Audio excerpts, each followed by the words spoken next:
Bueno, pues yo no me voy a presentar porque muchos me conocéis y además el que importa no soy yo, sino que es Enrique. Aunque sí quiero, en primer lugar, pues agradecer a Julio. Cuando me comentó este proyecto, pues inmediatamente le dije que sí, porque todo lo que sea dinamizar la vida cultural de nuestra ciudad, yo creo que es bienvenido y es interesante, y siempre en un lugar pues tan querido como esta biblioteca, en la que, bueno, desde esta mesa he presentado varios de mis libros.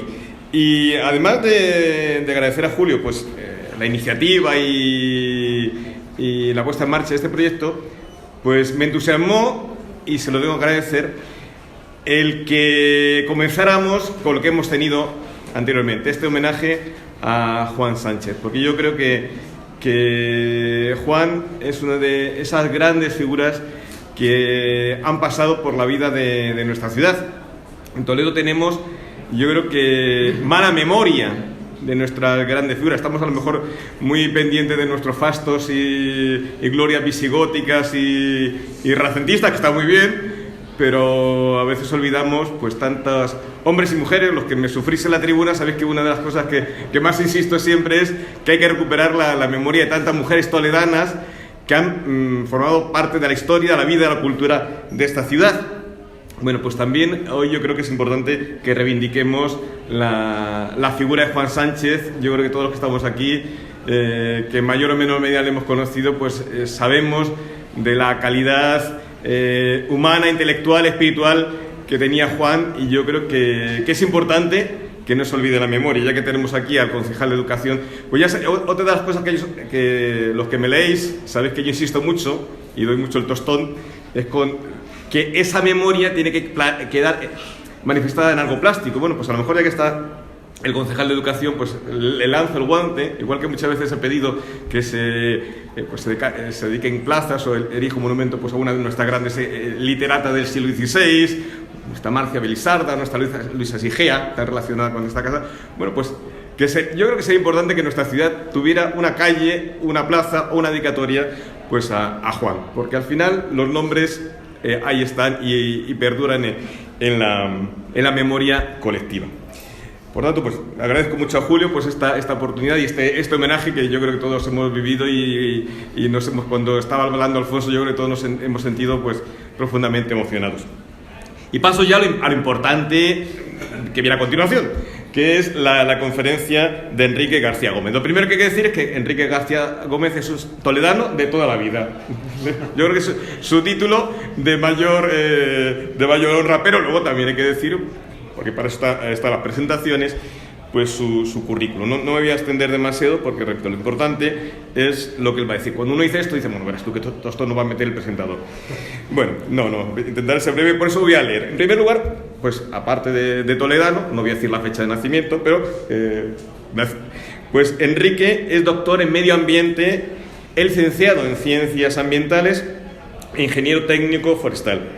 Tiene varios másteres, tiene un máster en gestión medioambiental y otro máster en gestión, en educación ambiental. Ha sido jefe del servicio de medio ambiente de la Diputación Provincial de Toledo. Es académico, y ahí compartimos sufrimientos y anhelos y esperanzas. Es académico numerario de la Real Academia de Bellas Artes y Ciencias Históricas de Toledo. Ha sido director de la revista La Cultura del Árbol.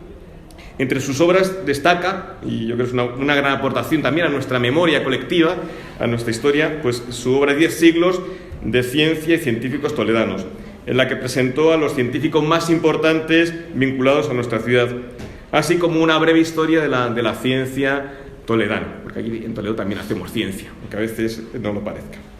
Tiene numerosos artículos en la revista Foresta sobre flora y fauna. Y aquí decir que me he quedado patidifuso con lo que Enrique sabe de bellotas.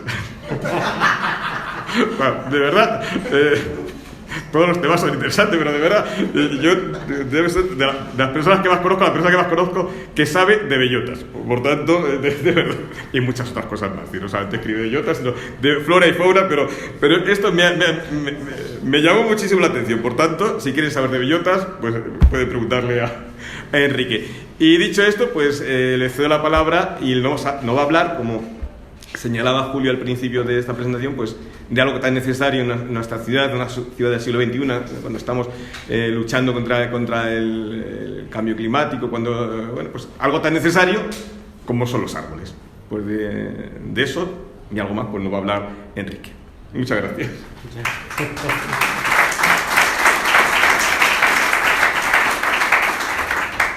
Bueno, pues muchas gracias, bienvenidos. Es verdad que cuando Julio, Miguel Ángel, el equipo de Primero Toledo me invitaron a dar una conferencia, pues estuve desde el primer momento encantado. Es verdad que somos una ciudad de historia, de patrimonio cultural, artístico, pero que ese patrimonio natural, verde, siempre está un poquito más olvidado, ¿no? En esta ciudad, de segundo rango, con lo cual yo que juego en esas dos bandas, me gusta que el patrimonio natural también se reivindique y veamos la importancia, ¿no? Tanto integrado en la ciudad como en plena naturaleza. Bueno, voy a hablar de árboles y voy a hablar de cosas, espero que curiosas, llamativas, porque es un viernes por la tarde y ya que están aquí, que por lo menos sea entretenido, e incluso si se puede aprender algo, pues mucho mejor. Y como para mí es muy rígido estar aquí sentado, me voy a poner ahí de pie, iré pasando las diapositivas de pie y iremos hablando. Eso sí, aunque yo vaya contando, si alguno de ustedes en algún momento tiene curiosidad o quiere cortarme o quiere preguntar o quiere comentar, no hay ningún problema. Es mucho más bonito, es más real, es más práctico y es más entretenido para todos. Así que, Miguel Ángel, yo creo que deberías sentarte para ver las cosas de frente y yo me pongo de pie y dejamos la mesa vacía. Bueno, lo que decía Miguel Ángel de las bellotas es verdad, pero fíjate si es importante lo de las bellotas, es el último libro, las bellotas y el ser humano. Avatares de un símbolo en la península ibérica, que hay una cofradía ibérica de la bellota. Cofradía, no desde el signo, desde el punto de vista religioso, que en España son así las cofradías, sino que desde el punto de vista portugués, la cofradía viene a ser como asociación, mancomunidad, agrupación, ¿no? Y ese nombre viene dado sobre todo por los vecinos, por nuestros vecinos, que son mucho más activos y son mucho más belloteros y con mayores dificultades que nosotros, ¿no? Se hace sobre todo de una manera reivindicativa de ese alimento ancestral que ha hecho que muchas de nuestras sociedades hayan llegado hoy día porque han minimizado hambrunas en determinadas situaciones y por esa recuperación de eso que la naturaleza nos da generosamente y gratuitamente. Pero bueno, lejos de la anécdota, vamos a empezar.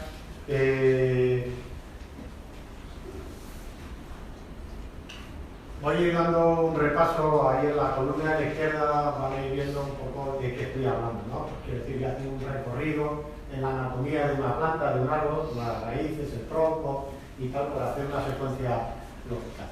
Pero bueno, las raíces es ese mundo que no vemos, ¿no? Es un mundo que existe, del que depende todo, pero que no vemos nunca, a no ser que saquemos una.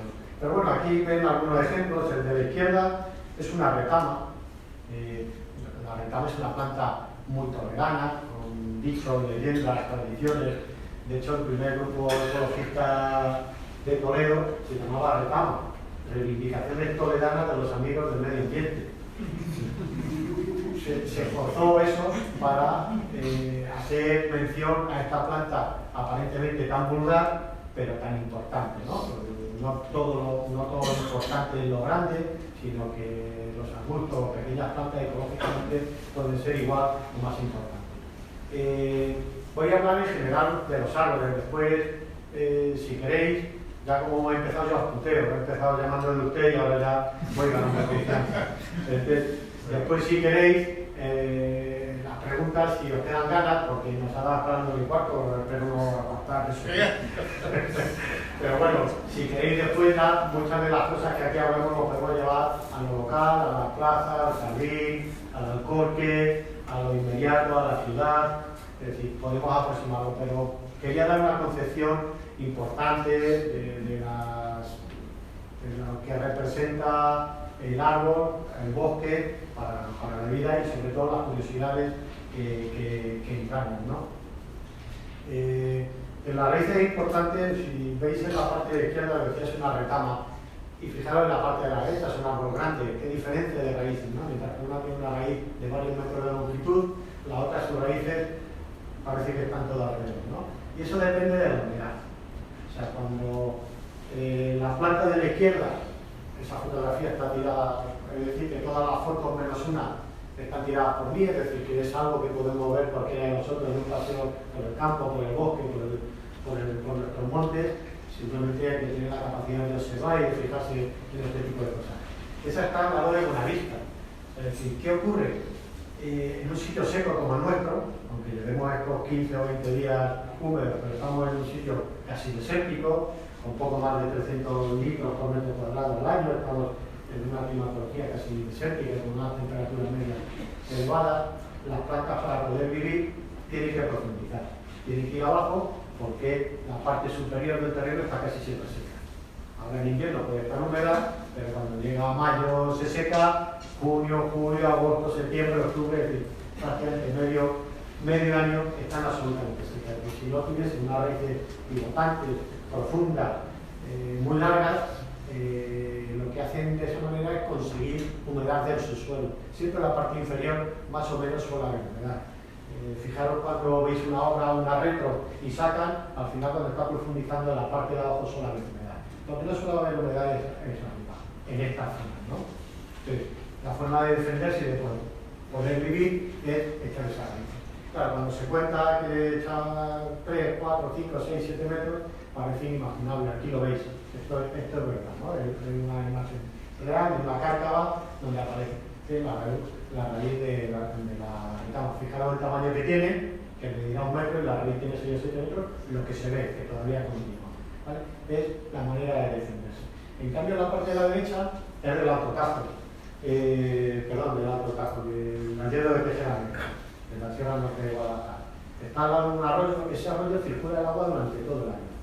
Y la planta, los árboles, como seres vivos, son cómodos.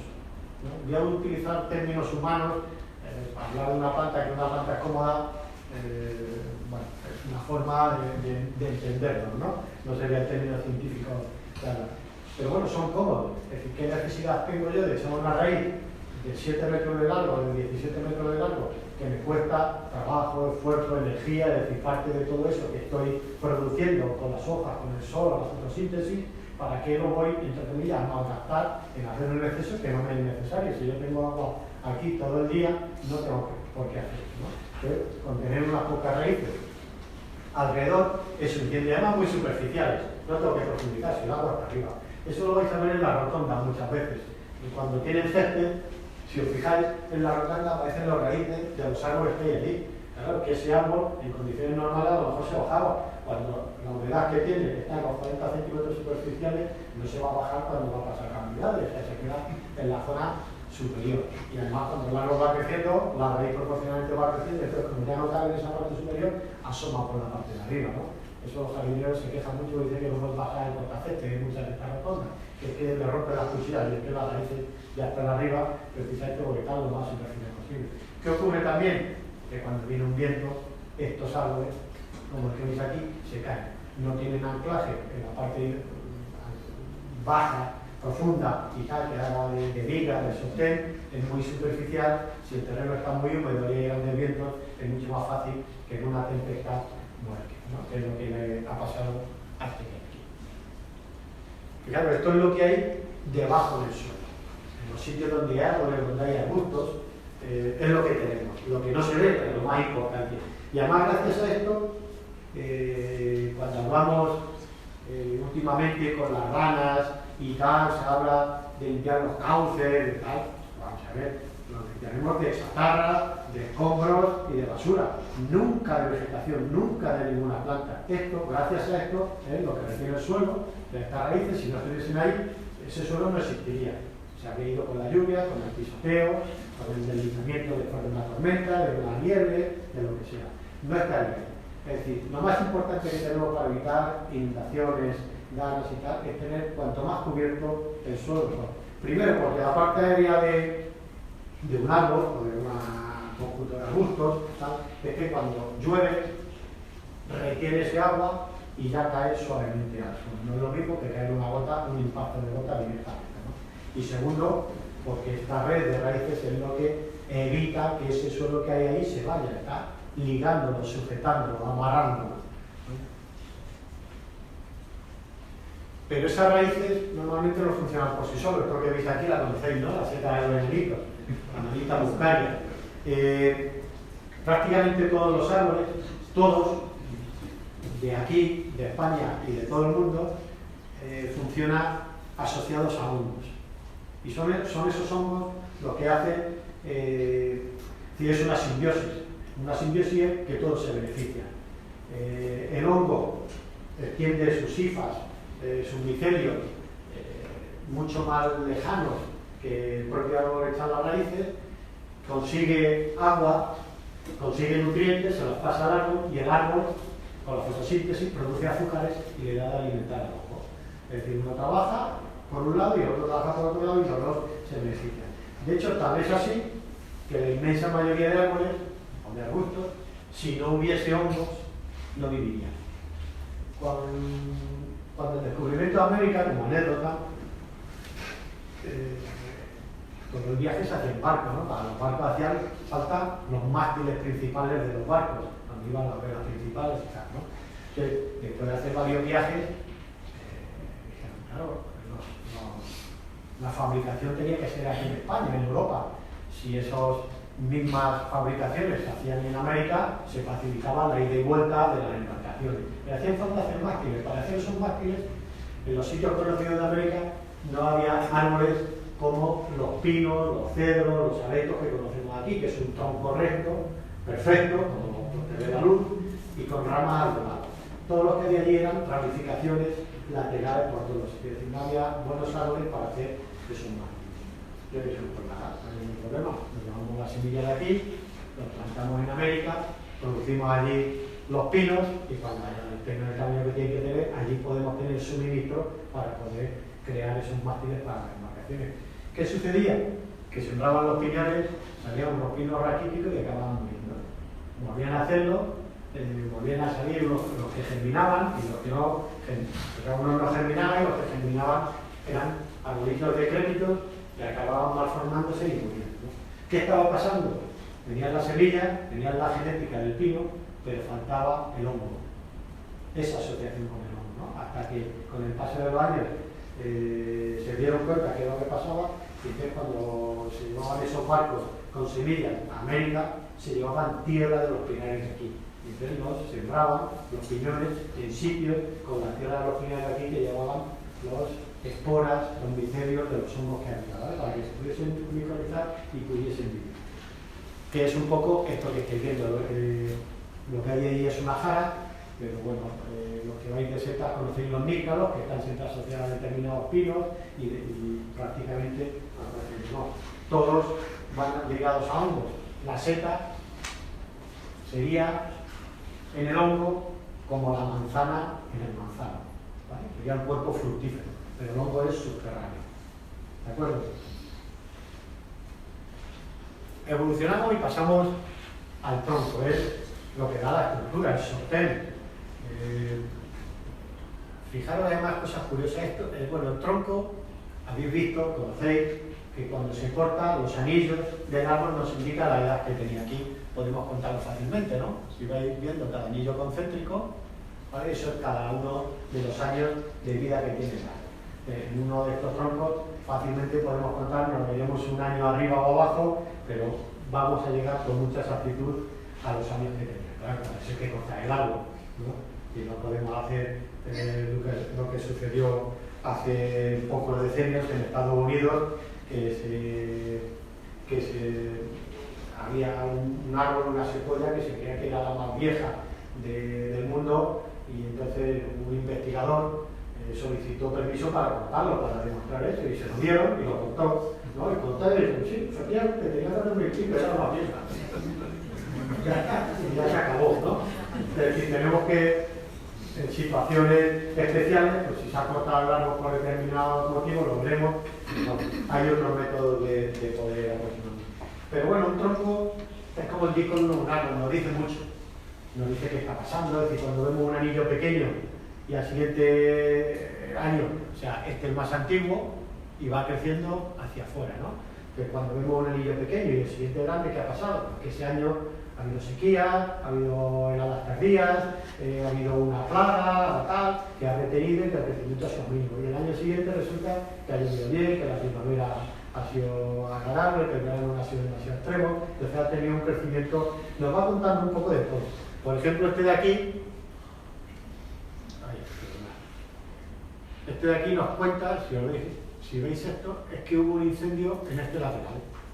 Lo veis más oscuro y veis ahí, ¿no? En ese lateral, no en todo. O sea, por lo que sea, alguien quemó o se incendió tal, pero solamente fue en un lateral. ¿Qué ocurrió? Que ya que estaba quemado, alguien hizo de tiro al blanco. Y eso que veis ahí es un balín de una escopeta de perdigones. Ya aprovecharía que estaba medio quemado y dijeron, pues vamos a poner una diana y vamos a aprovechar y vamos a tirar al blanco.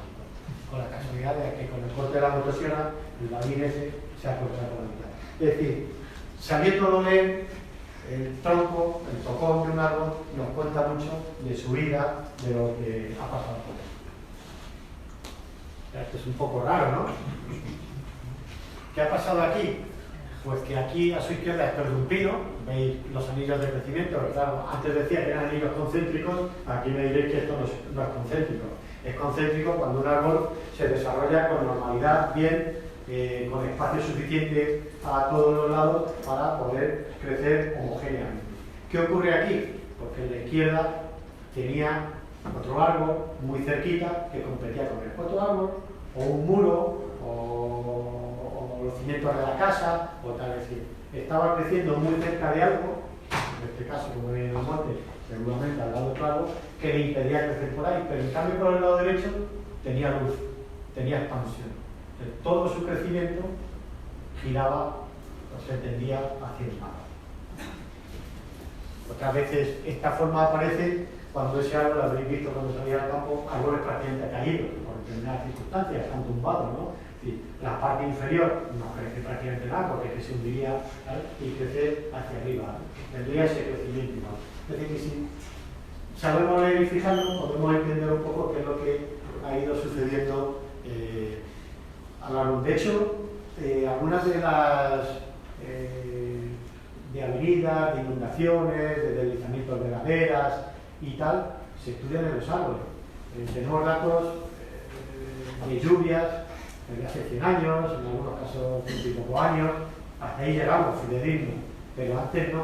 En cambio hay árboles en montaña, en zonas en taludes, en zonas de avenidas, de correntías, que llevan cientos o 1000 años. Y todas esas secuelas van apareciendo ahí. Los golpes, la helada profunda, el hielo al deslizarse como segó una parte del tronco, y eso lo podemos ver hoy, ¿no? 250 años más tarde, 400 años más tarde. Es decir, que muchos climatólogos estudian, algunos climatólogos,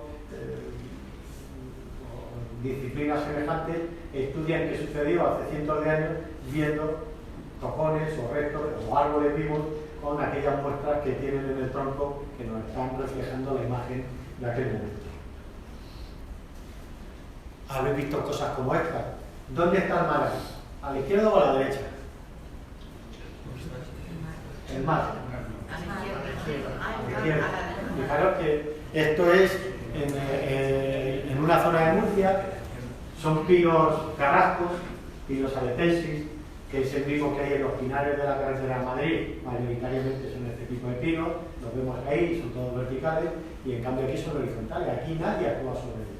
Nadie no, pero algo sí, que ha sido el viento. Ese viento permanente que azota en la costa y que va abrasando con esas partículas de sal, de arena que lleva, y cuando una yema va a brotar, la mata. Y va a brotar, la mata, y las únicas que son capaces de brotar son aquellas que están adentro, es decir, al otro lado de donde, y acaban tomando estas posturas tan curiosas.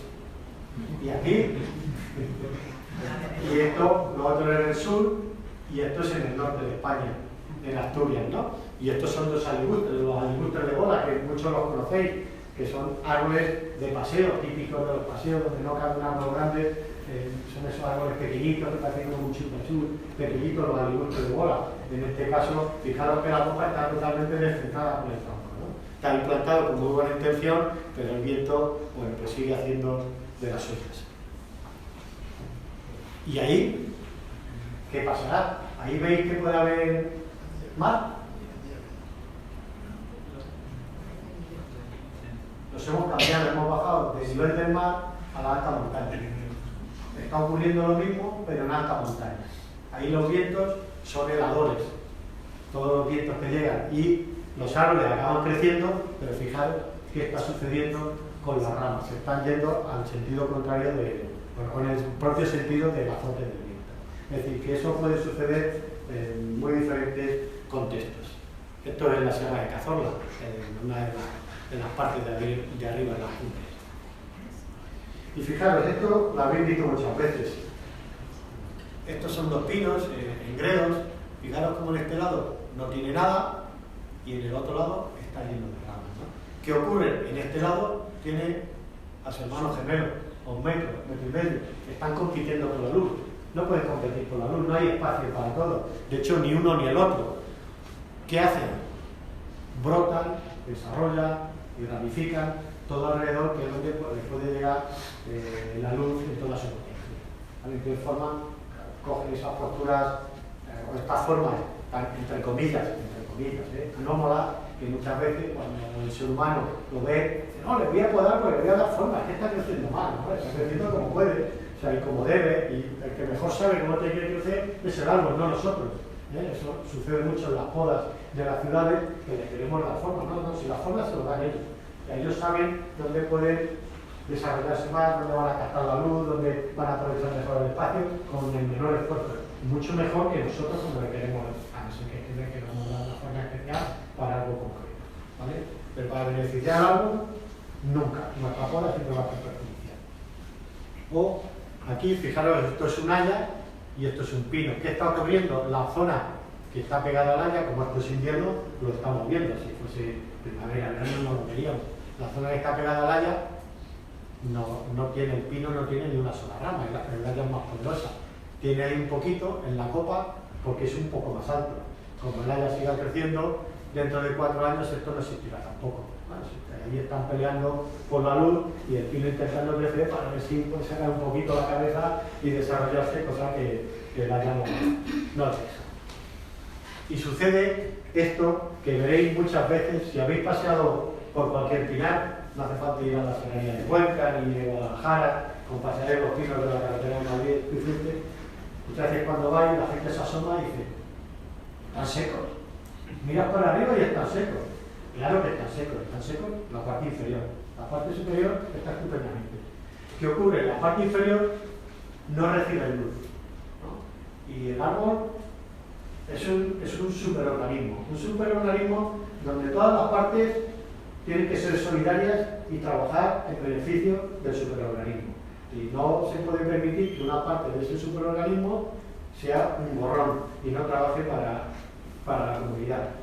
En la parte de abajo, que es lo que estamos viendo aquí, en la parte de abajo llega muy poca luz. Como llega muy poca luz, las hojas hacen muy poca fotosíntesis. Como hacen muy poca fotosíntesis, producen muy poquito azúcares y nutrientes, elaboran muy poco, ¿vale? Y aportan muy poco para el conjunto de árbol. No es solamente que aporten muy poco, es que consumen más de lo que producen. El árbol dice, es un borrón, o sea, que tú tenías que colaborar con el conjunto y resulta que el conjunto estamos trabajando para darte alimentación, para vivir, y lo deja morir.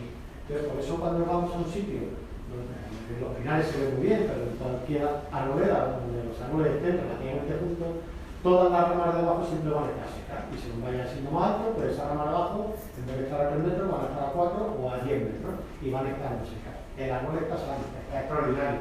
Los verdes lo tiene arriba, que es donde recibe la insolación absoluta y en plenitud, ¿no? Es simplemente un motivo de eficiencia energética y de supervivencia.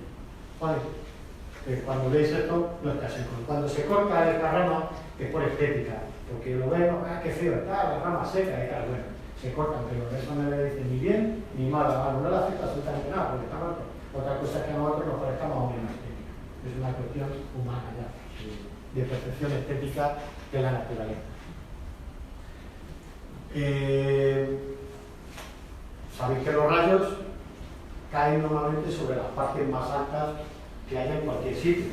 Por eso, antiguamente, los pararrayos estaban en todas las torres de la iglesia, porque era la zona más alta de cualquiera de los pueblos. En el campo, lo más alto suelen ser los árboles. Por eso se recomienda que cuando hay tormenta no te refugies nunca debajo de un árbol. Y es verdad, pues si tú estás en medio del campo, lo más alto que hay es un árbol. Y ese árbol puede ser el que, digamos, donde va a ir a caer el rayo. Además, suceden cosas curiosas.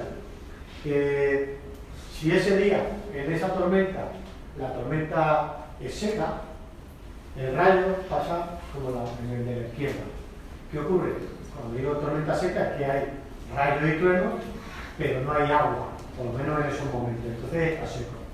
Cae el rayo, como no hay humedad, ¿dónde está la humedad en ese momento? ¿Dentro del agua o fuera del agua? Dentro del agua, porque es donde están los sabios, ¿no? Entonces el rayo circula por el interior, que es lo que pasa a la izquierda. En el caso de la derecha, ese rayo ha caído un día que estaba lloviendo, la humedad está afuera, el agua está afuera, sabéis que el agua es muy buen conductor de la electricidad, ¿vale? Entonces cae fuera y discurre por el agua y además, como es un árbol viejo y es rugoso, el rayo no cae en vertical, sino que va haciendo el zigzag, si os dais cuenta, va rodeando el tronco, porque va esos pequeños obstáculos, aunque el rayo caiga a cientos o miles de kilómetros por segundo, pero hace esa figura de ir adaptándose a las rugosidades que tiene el tronco. Si fuese un tronco liso, caería vertical; si es un tronco rugoso como ese, va haciendo un poco de espiral. Bueno, lo veis ahí, ¿no? El rayo. No siempre es mortal, en unos casos sí, en otros casos pasa, mata una parte del árbol y ya está mortal. Y en otros casos cae el rayo y resulta que el incendio se produce a los 2 o 3 días. Algunas veces ha sucedido eso. ¿Qué sucede? Cae el rayo, llega abajo y las raíces, el tocón y las raíces lo quema y se queda como el carbón. Y entonces está habiendo una combustión lenta, casi sin oxígeno, ¿vale? Como se hacía el carbón vegetal, prácticamente en total ausencia de oxígeno. Y es que ahí, por circunstancias, a los 2 o 3 días hay un poquito viento, ese viento llega a penetrar ahí y de repente sale el incendio, ¿no? Entonces dice, ¿qué ha pasado? ¿Ha venido alguien 3 días más tarde? Tal, ¿no? Y es el rayo ese que ha dado la cara 2 o 3 días más tarde de haberse producido. Si nos vamos a las hojas, este es el color que tienen las hojas, ¿no? Siempre verde. La clorofila es verde, pues por eso las jornadas son todo verde, ¿no? Porque se quería dar este tinte, este toque de natural, de medioambiental, bueno, pues el verde refleja esto. El verde es normalmente la naturaleza. Los bosques y tal suelen ser verdes, que es ni más ni menos que el color de la clorofila, que es lo que tienen las hojas de los árboles. Pero claro, aquí empezamos con este tipo de cosas. Este es un árbol, es un haya bien grande y no es verde, es rojo, ¿no? La naturaleza suceden anomalías. Cuando digo anomalías es que hay un rango general que sucede y por determinadas circunstancias sucede que puede haber algo de esto, ¿no? Que puede ser por diferentes factores, pero que genéticamente suceda y aparece. Lo que pasa que este tipo de árboles o este tipo de plantas con estas coloraciones, si hablásemos como en el aspecto animal, diríamos que son recesivos, ¿vale? Es decir, los verdes le dominan. ¿Por qué? El verde aprovecha, si tenemos una hoja verde, el 100% es una máquina de producir alimentos, de producir azúcares para la planta. Aquí no tiene casi nada de clorofila, necesita mucha insolación. En el momento que tenga que competir con uno verde, el verde se lo come. Lo único que cuando aparece alguno en la naturaleza de este tipo, lo que hacen las personas es cogerlo y reproducirlo vegetativamente, por estaquillas, por acodos, por injertos, y porque estéticamente son muy bonitos y nos llaman la atención. Como todo el verde, nos gusta que de vez en cuando hay un árbol que es rojo, o verde y blanco, o tal, ¿no? Es decir, lo reproducimos a costa para aprovechar esa peculiaridad que la naturaleza nos ha brindado, ¿no? Esto se lo suelen llamar, se les llama normalmente en jardinería purpúreas o atropurpúreas. Cuando veis un catálogo de plantas, no sé qué, atropurpurea, atropurpurea, quiere decir en la variedad roja. Esto es una defensa contra el frío. ¿Vale? Por eso en el Ecuador no sucede nunca, en los sitios tropicales no sucede nunca. Los árboles tienen hojas durante los 365 días del año. No tienen que defenderse de nada. Están en un clima bueno, una temperatura agradable, pluviometría más o menos permanente, no tienen necesidad. Aquí tienen necesidad de defenderse contra el frío, se enharinan. De hecho, habéis visto los que tenéis frutales y tal, ha habido una edad tardía o ha habido una edad temprana y tal, ¿no? Se han quemado las hojas, decimos, se han quemado de grado. Entonces, todos los árboles de esta zona, de Europa, o Norteamérica, en esta franja de la Tierra, ¿no? Tienen el mismo ciclo, la inmensa mayoría de árboles. Todos los que tienen hojas grandes, una hoja de esas que coges y las puedes mover así, ¿no? Flexibles, grandes y tal. Es su defensa contra el frío. Cuando va a llegar el invierno, por dos motivos, uno, por falta de luz, ellos van notando, o sea, el 22 de septiembre y el 22 de octubre y el 13 de noviembre, sea el año que sea, tienen el mismo número de minutos de sol y de sombra.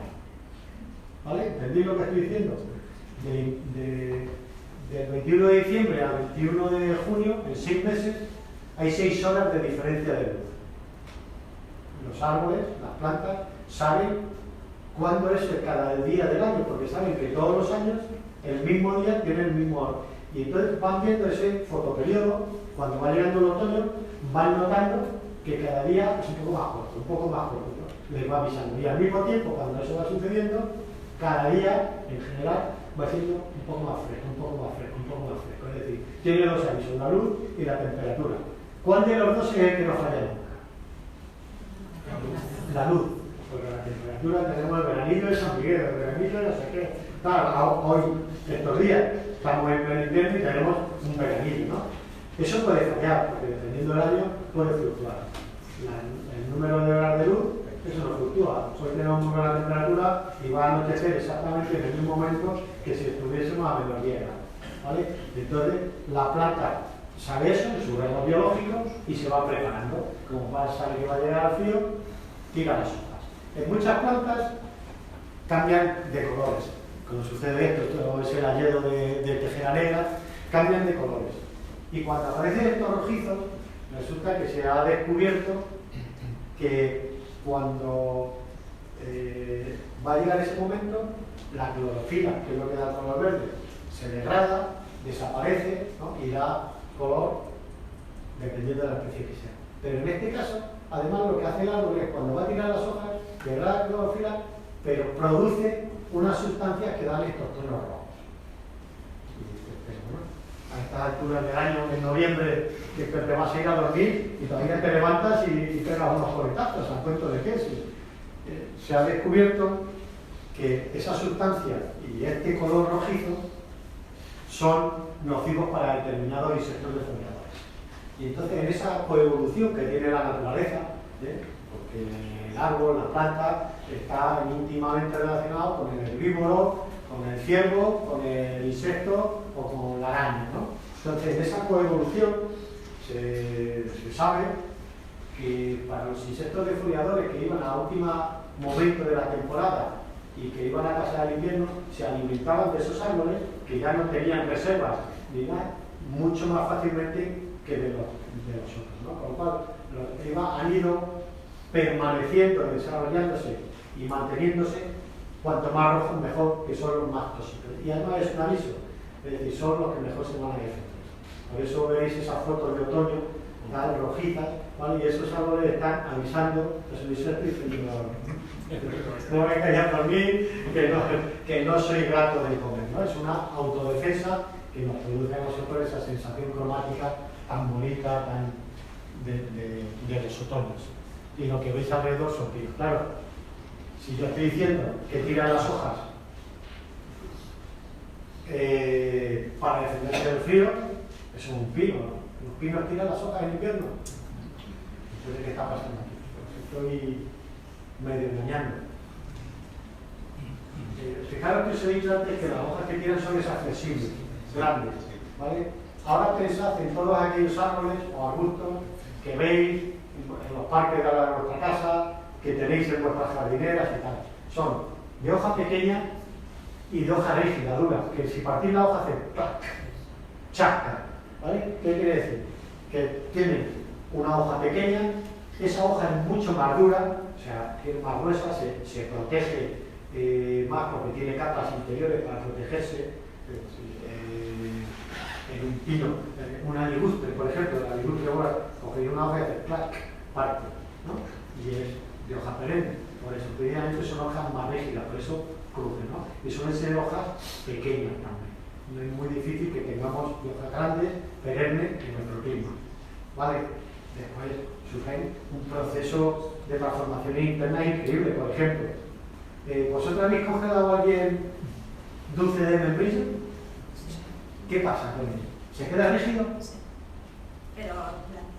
Pero blandito. O sea, no se congela del todo, ¿no? Se queda blandito. O sea, congeláis un dulce de membrillo y resulta que lo cogéis, está a menos 18 grados o menos 20, que es lo que tenemos, un congelador en las casas, y lo mueves y se mueve. O sea, no es un bloque rígido como cualquier otra cosa. ¿Sabéis por qué es eso? Por los azúcares que tiene. Pues por los árboles que hacen lo mismo. Cuando va a llegar el invierno, estas plantas de hoja perenne desprenden humedad y concentran azúcares. Con lo cual esas hojas, entre comillas, son mucho más dulces que 2 meses antes. Tiene una concentración mucho mayor, lo que impide que se lleguen a dar durante los periodos invernales. Es decir, que lo que vemos externamente de forma y tamaño, internamente sufre una serie de transformaciones también importantes para poder defenderse. Y hay otras que son intermedias. O sea, hemos hablado de las hojas caducas y hemos hablado de las perennes, pero hay algunas como estas que se llaman, tienen un nombre un poco raro, pero que es el nombre que tienen, se llaman marcescentes. ¿No? Y esa propiedad se llama la marcescencia. Y son árboles que tienen hojas que permanecen en el árbol durante bastante tiempo. Lo que veis a la izquierda es un quejigo, de los Montes de Toledo. Lo que veis ahí a la derecha es un seto de haya. ¿Qué estáis viendo ahí? Un árbol con hojas verdes. ¿Qué está pasando? ¿Qué época será esta? Como primavera. Primavera. Fijaros, está brotando, esto es en mayo, el árbol está brotando y fijaros cómo esos árboles recortados mantienen las hojas que se secaron en noviembre. Pues lo estáis viendo, ¿no? Sí. Estas hojas se llaman marcescentes. Serán de robles, en quejigos, fundamentalmente así de especies que tengamos próximas. Perdona, pero cuando sacan la hoja verde, tiran esta y Tira, de hecho, se hincha la yema y cuando se hincha la yema, desprende eso. O sea, no es que se caiga por sí solo, sino que la siguiente quita que claramente ¿vale? Lo que pasa es que esos árboles iban un poco más perdidos que el que había detrás. Yo todavía no había hinchado la yema, cuando vemos en primavera muchos árboles que hinchan la yema, todavía no había hinchado la yema y no había empezado todavía las hojas. Una pregunta. Entiendo que las hojas son las que producen hacen la fotosíntesis principalmente. Entonces, en invierno, cuando pierden las hojas, imagino que seguirán haciendo la fotosíntesis de las células del árbol, pero en menor cantidad. ¿Eso lo habéis oído todo? Sí. Yo no lo veo. Dice que... No, es una pregunta muy interesante y muy importante. Dice que como las hojas hacen la fotosíntesis, que es la forma de vida de las plantas, de ellas y de nosotros. Si no fuese por la fotosíntesis de las plantas, no tendríamos el oxígeno que tenemos en la atmósfera para vivir nosotros. O sea que es su vida y el agua. Que en invierno entonces, ¿qué pasa? ¿Vale? Cuando las hojas se van a caer, las de las hojas caducas, en otoño, cambia cambian de color porque lo que hacen es reabsorber los nutrientes. Es decir, yo todos los nutrientes que tengo en mis hojas no los desprendo y los tiro, sino los absorbo, me los quedo y después tiro el envase vacío. ¿Vale? No tiro tetrabric lleno, lo tiro vacío. Yo me he quedado con todo. ¿Vale? De hecho, si alguno habéis comido el palo dulce, ¿habéis cogido alguno palo dulce? ¿En qué época lo habéis cogido? Siempre lo habéis cogido en invierno. Siempre. Porque en verano la planta está verde y los nutrientes están por todos los sitios. Y tú te coges en verano con la raíz de palo dulce y es como si chupases el palo de las hojas. Más o menos. ¿Vale? ¿Qué ocurre en invierno? Toda la parte aérea se ha secado. ¿Vale? Reabsorbe esos nutrientes y en el caso del palo dulce se acumula única y exclusivamente en las raíces, porque desaparece toda la parte aérea. Entonces está rico en nutrientes y está sabroso. Y cuando cogemos el palo dulce y nos lo comemos, porque es cuando tiene sabor. Es decir, las plantas, todo eso que ha costado mucho producir no lo pueden desprender sin más, se lo guardan. Cuando llega la primavera, ¿sabes? Si el motor del árbol en la fotosíntesis, las hojas y la fotosíntesis, cuando llega la primavera no tienen hojas. Terminé esto ahora.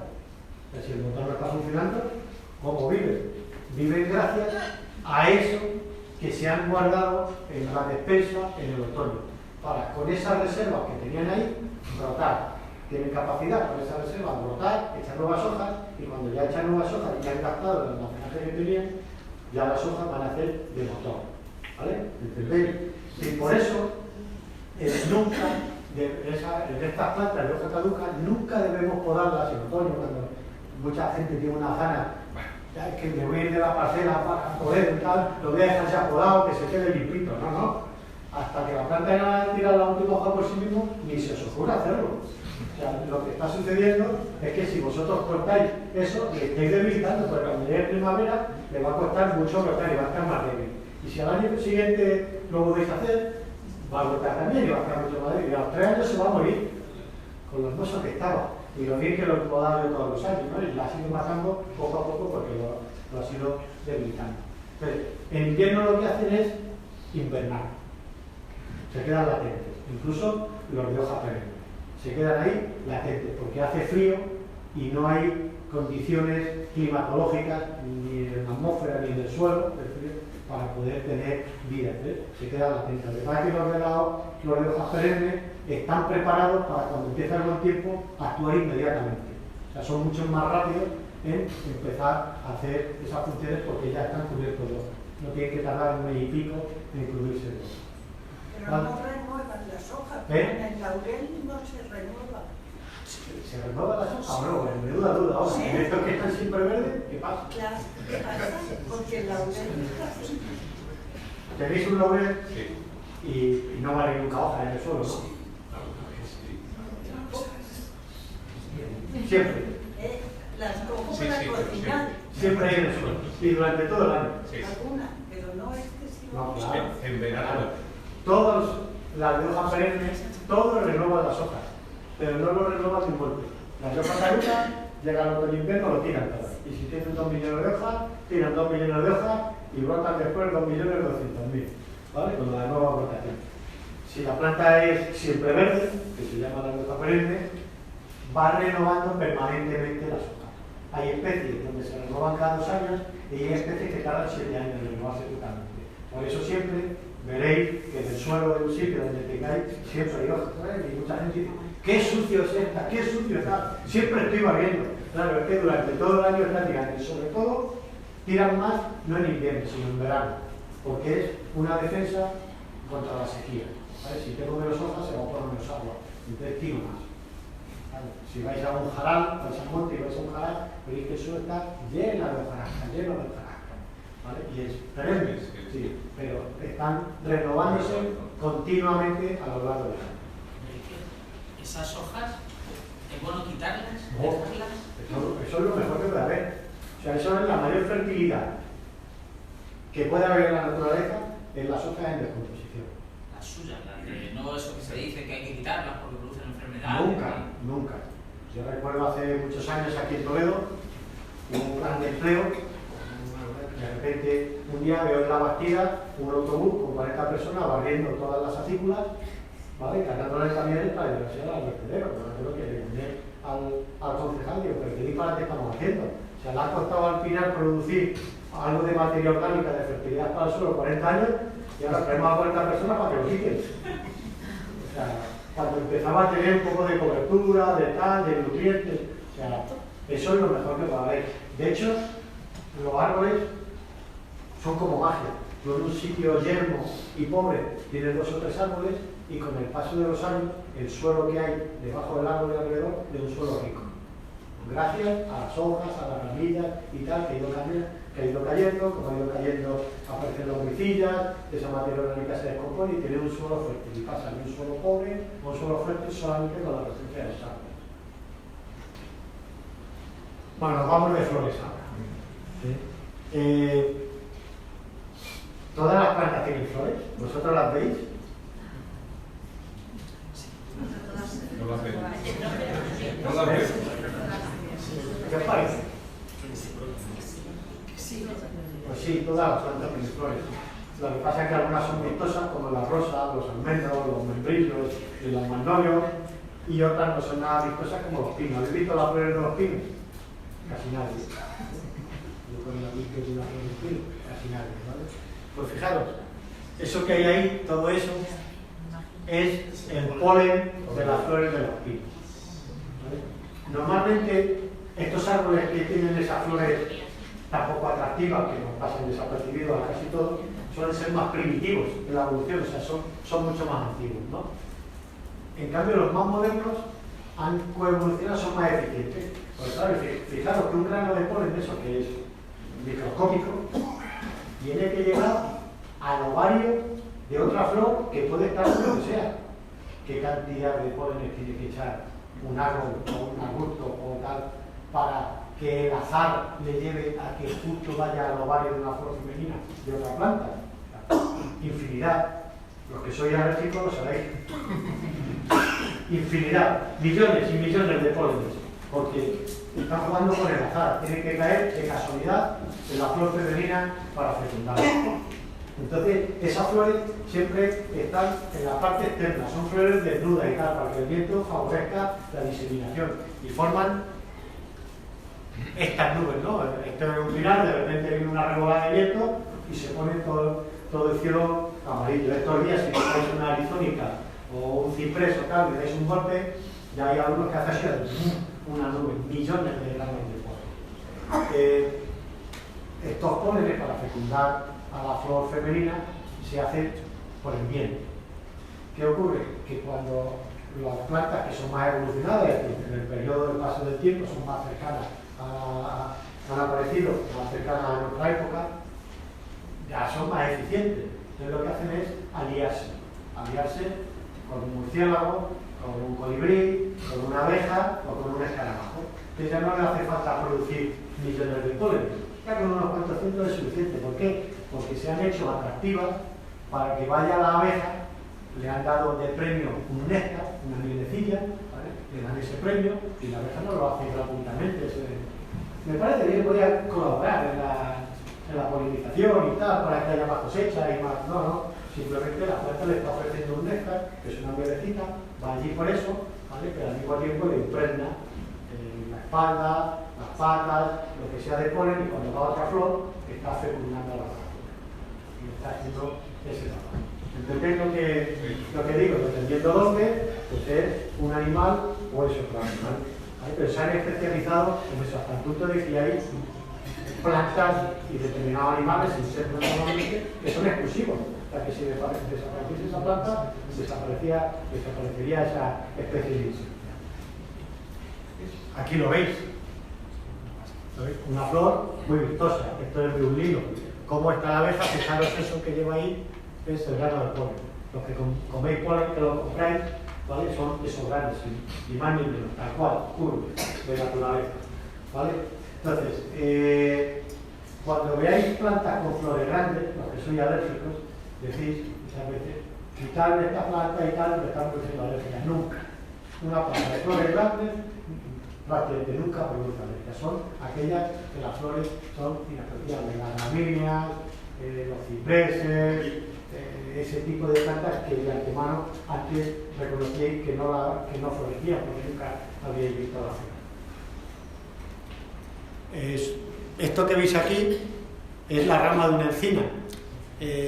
Claro, en todo esto las plantas normalmente tienen flores y cuando digo normalmente, ¿vale? En buena parte de los casos esas flores tienen órganos masculinos y femeninos, ¿no? Pero en muchísimos casos sucede que hay flores masculinas y flores femeninas. Y hay árboles que son machos y hembras. Por ejemplo, los pistachos hay machos y hembras. Cuando hay un campo de pistachos, por cada 8 hembras hay un macho, porque alguien tiene que polinizar. ¿Vale? O sea, los kiwis pasa lo mismo. Es decir, tiene que haber un macho cada X hembras para polinizar. Hay ejemplares machos y ejemplares hembras. No en todos, en algunos casos, pero después, en algunos otros casos, como sucede en la encina, tenemos las flores machos, que eso lo habréis visto cuando veis un encinar y veis en primavera colgante como lluvias de oro, ¿no? Eso es las flores masculinas, que es lo que se llama popularmente en el campo el moco. Está la encina llena de moco, y hay quien dice, encina con moco da poco. O sea, porque tiene mucha flor masculina, pero tiene muy poca flor femenina. ¿Qué da el fruto? ¿El macho o la hembra? La hembra, ¿no? Entonces, tú puedes tener mucha potencia de color, pero no eres todo macho, o sea, vas a dar poca pelota. Mal asunto. Muy bonita, pero poco productiva. ¿Vale? Pero sucede, fijaros aquí tenéis las flores masculinas y tenéis las flores femeninas. ¿Qué ha sucedido? La encina brota, echa las flores masculinas y cuando las flores masculinas se han pasado, echa las flores femeninas. Sigue la rotación y 15 o 20 días o 30 días más tarde echa las flores femeninas. ¿Lo veis? Las flores masculinas, ¿dónde están? El tallo que ha echado y fijaros, ahí hay flor, esas son flores femeninas. ¿Vale? ¿Para qué hacen eso? Porque así no se autopolinizan. Y las plantas lo que procuran siempre es que su propio polen no fecunde a su propio ovario de la flor femenina, y porque si no estarían en el insecto permanente y degenerarían. ¿Vale? Entonces se tiene que buscar métodos. Unas veces reconocen genéticamente, reconocen y se aborta ese polen, otras veces hacen esta técnica, y tienen diferentes formas que la evolución ha ido produciendo para evitar que una planta se autofecunde así, que se perpetúe la especie a base de autofecundación, porque se vea una especie, una población que iría degradando.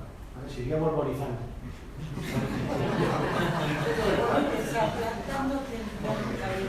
Sí, porque alrededor está en un encinar, no le va a polinizar su propia rama. Lo que pasa es que como en este caso se produce por el viento, puede haber polen que te viene de 1, de 2, de 10 kilómetros. O sea, acaba polinizando. Tendría que estar aislada, pero casi en una urna, casi en una campana. O sea, sucede que, de hecho, hay gente que tiene un árbol, de estos que os digo que hay machos y hembras, y de repente le da fruto. ¿Y de dónde está el macho? Pues alguien que está fecundando por ahí, a 100 metros, a 200, donde sea. Por sí solo sería imposible que decir. Aunque por muy raro que parezca ese árbol. Bueno, y después de la flor siempre viene el fruto, ¿no? Esa es la evolución natural. Bueno, aquí veis algunas técnicas que tienen. Esto es un olmo, esto es un arce. Si la semilla de fruto cayese siempre al pie del árbol madre, nunca se desarrollaría porque tendría mucha competencia.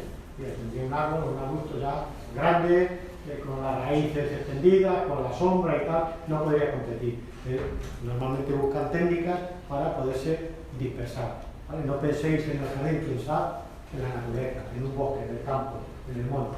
¿Vale? Es decir, la razón de ser de cada especie es perpetuarse y expandirse lo más posible, lo que el medio permita. En otros casos sucede esto también, los bilanos que se mueven con el viento. Habréis visto muchísimo, cuando llega primavera, cómo se ponen aceras, alcorques, tal, lleno de esto. Y los que tenéis alergia, ¿qué os pasa con esto? ¿Qué os pasa? Aquí tenéis alergia a unas 7 u 8 personas.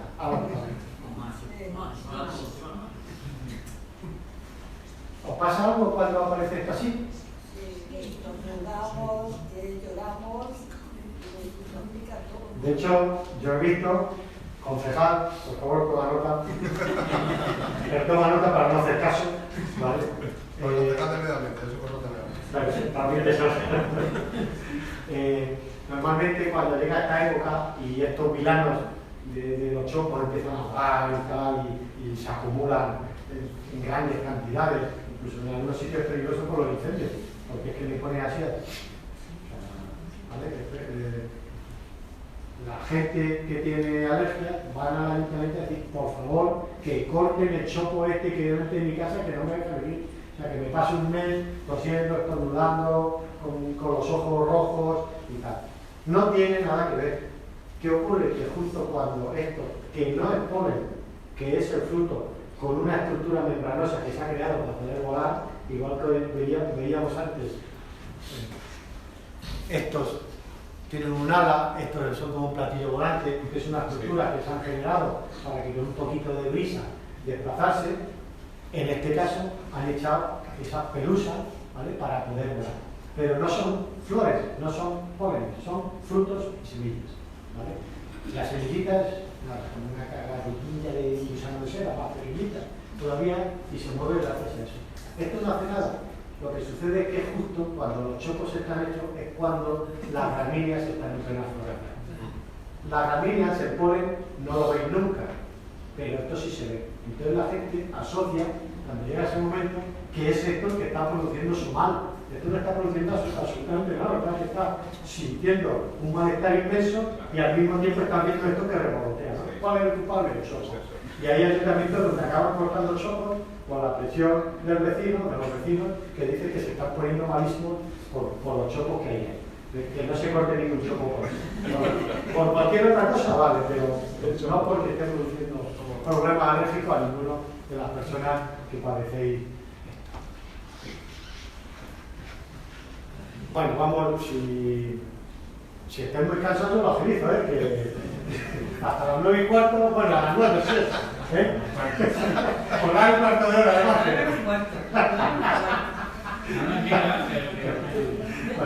Bueno, sí. Llegamos al fruto, ¿no? También aquí, como en todo, hay muchas curiosidades. Os pongo una aceituna porque es uno de los frutos más conocidos. Seguro que vosotros, algunos de vosotros, tenéis olivares, o tenéis una oliva en la parcela, o tenéis proximidad y tal, y sabéis que hay años que dan mucho y años que dan poco. Son de esos árboles que se llaman árboles beceros. ¿Cómo? Beceros, con V, de vez y año. Es decir, que de vez en vez fructifican. Y eso suele suceder, es decir, los que tienen olivos, lo sabéis muy bien, porque como este año sea bueno, sabes que el año que viene al otro, ahorra bien este año porque te va a costar recoger la cosecha, ¿vale? Y eso sucede con muchas especies. Por ejemplo, la encina, los alcornoques, los quejigos, todas estas árboles mediterráneos que ocupan la mayor superficie de la península, son especies beceras. El año que hay mucha belleza, el año siguiente muy poca. Pero además es curioso. ¿Y los tipos de goteo? Ahí se elimina la becería, se minimiza. No se elimina del todo, pero se minimiza. Es decir, con determinados tratamientos culturales nuestros de abono, goteo, tal, no sé qué, lo minimizamos. Ahí producen un poquito más, un poquito menos, pero prácticamente sobre una línea. Si es en condiciones naturales, eso son dientes de sierras absolutos.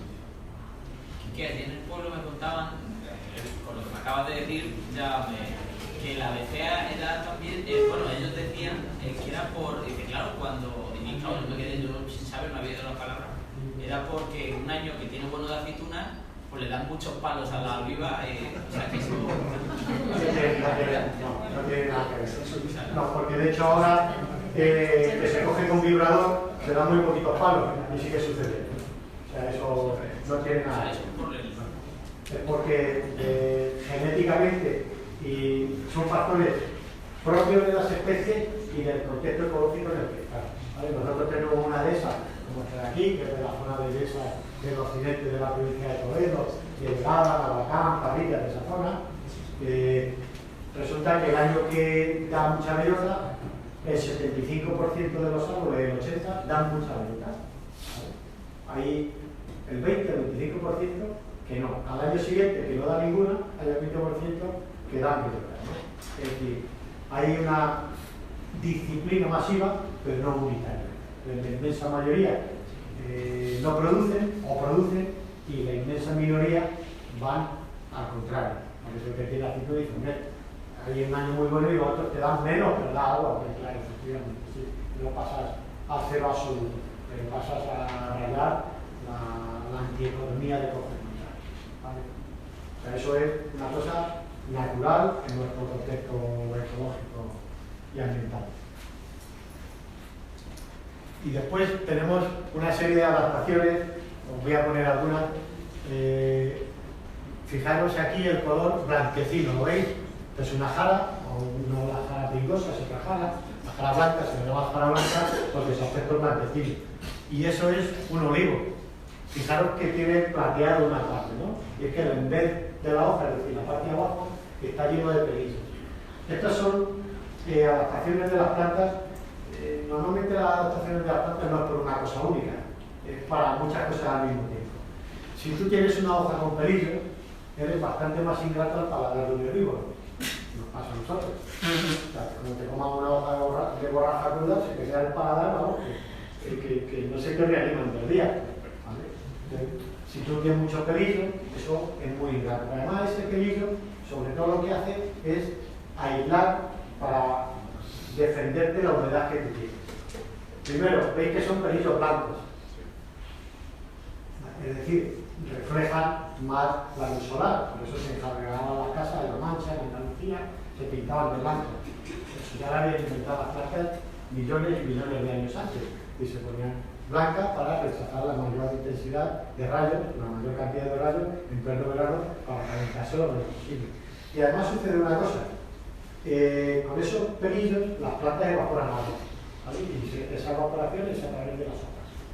Cuando evaporan, como tienen pelillos, esos pelillos lo que hacen es una película casi impermeable, ¿vale? ¿Entendéis lo que digo? Entonces, yo como hoja evaporo, pero ese agua no se va afuera, es que se queda en esa película que tenemos intermedio, esos aislamientos que ponemos en las casas para protegernos del contraste de temperatura. Es decir, me autoengaño y como tengo humedad ambiental alrededor de la hoja, no sigo evaporando más porque no me tengo que refrigerar más, es que lo tengo ya, ¿vale? Me creo esa película alrededor. ¿Estáis entendiendo lo que digo? O sea, hacen lo que pasa si un día de niebla, estos días de niebla, tendemos la ropa y hay niebla y la tendemos para la mañana y volvemos por la tarde, sigue exactamente igual de mojada. ¿Por qué? Tenemos esa niebla, o sea, decir esa película. Si eso lo hacemos en verano, como no hay nada de humedad alrededor, la tendemos y cuando volvemos a mediodía está rígida de seca. Pues eso es lo que las plantas, una buena parte de las especies del clima mediterráneo, han evolucionado para defenderse de la sequía, para poder vivir a lo largo de todo el año, sobre todo de todo el verano. Otras, para defenderse de los herbívoros, lo que hacen es esto, es decir, pinches. Una hoja pinchuda ya te ha quitado a casi todos los herbívoros del medio, ¿no? Y en este clima, esto es un evento. Es tan difícil y tan costoso generar ramas y producir y tal en las condiciones ecológicas que tenemos que no me puedo permitir el lujo de que primero que llegue me coma. O sea, tengo que generar mecanismos de defensa. En otros casos, como esto, ¿qué es? ¿Lo decíais? Corcho. Esto es el tronco del árbol, ¿vale? Y esto es los diversos descortezamientos.